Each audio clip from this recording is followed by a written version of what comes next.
Education is the key to success. Saying that is always used two times, but yet it is true. First, basic education curriculum, K-12 basic education curriculum towards 21st century.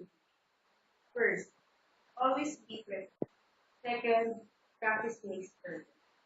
Of course, when you are prepared, you know what to do. We are teachers.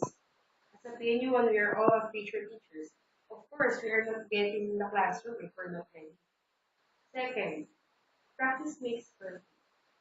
Yes, nobody's perfect, but practicing it is a way on how you get near to it.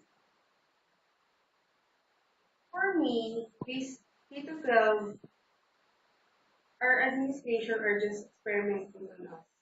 Why?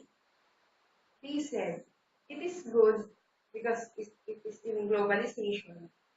But come to think of it, we are getting through globalization, but we're not yet ready. It is very expensive, right? Ran, ano, lalagay mo pa?